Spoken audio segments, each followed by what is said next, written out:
Bonjour à tous, j'espère que vous portez bien. Alors aujourd'hui on va parler de l'importance des ressources humaines dans une entreprise qui en gros est l'une des plus importantes ressources. Tout ne se résume pas autour de l'argent. Lorsque vous avez fait un bon recrutement, vous avez un bon retour sur investissement. Lorsque vous avez fait un mauvais recrutement, vous allez en assumer les conséquences. Le processus de recrutement est souvent très simple mais complexe. En gros, lorsque vous voulez recruter quelqu'un, vous allez passer un appel d'offres. Dans un premier temps, si votre entreprise a déjà des collaborateurs, vous allez faire un recrutement interne en disant voilà le poste disponible, la description du poste, les différentes tâches et missions, et entre griffes les compétences requises, le bagage scolaire, etc. Et si vous n'avez pas de candidature en interne, si vous ne suscitez pas d'intérêt, vous allez publier l'annonce en extra. Aujourd'hui, on a la chance d'avoir les réseaux sociaux, en dépit des journaux, etc. Et la première étape consiste généralement à l'entretien. Vous réceptionnez d'abord les CV et vous faites un premier tri. Vous triez les CV, voilà, parfois vous avez des CV de 4 pages qui ne servent à rien. Et vous allez passer à l'entretien. L'entretien permet de voir si le candidat reflète réellement la réalité qui est soulignée sur son CV. Vous avez la chance d'avoir des entreprises qui mettent les moyens et qui vous font passer ce qu'on appelle des tests psychotechniques, c'est-à-dire des tests de logique, de français, de mathématiques, d'Excel, parfois même de langue, l'anglais lorsque la langue est requise. Tout ça, ça permet un peu de filtrer, de faire tout le travail en amont. Donc vous voyez les notes, vous avez une moyenne de notes.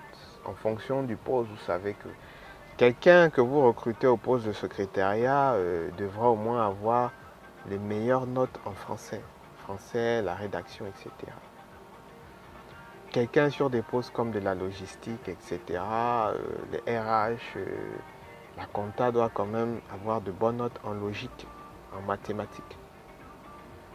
Donc, lorsque vous avez fait ce recrutement, donc, vous avez publié l'annonce, vous avez eu la liste des candidats, vous avez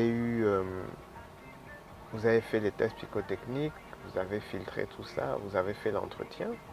Il ne reste plus qu'à faire le choix. En général, après beaucoup de négociations par rapport aux prétentions salariales, on tombe sur un accord, on va sur un contrat avec une période d'essai.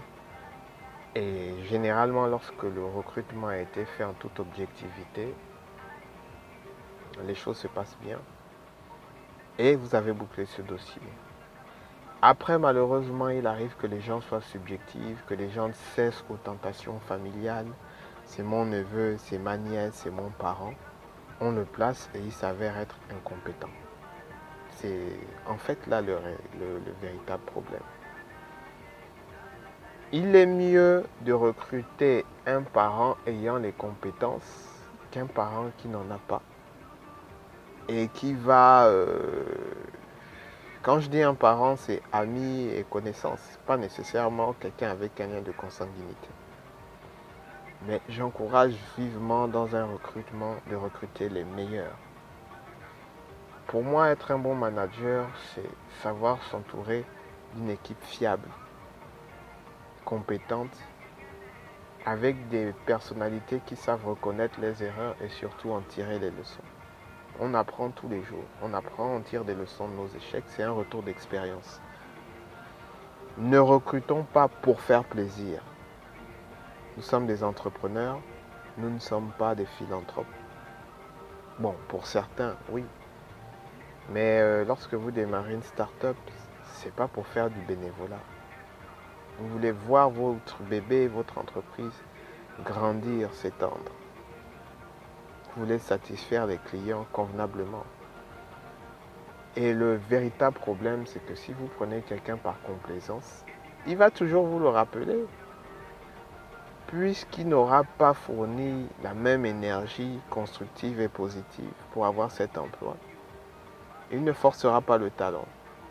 Il rappellera toujours à ses collègues qu'il a un parapluie dans l'entreprise, qu'il a une recommandation. Et ça, c'est très toxique.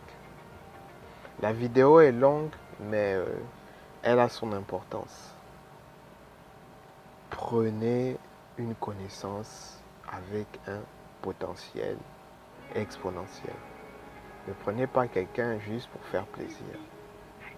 Il ne fera jamais la même chose pour vous. Voilà.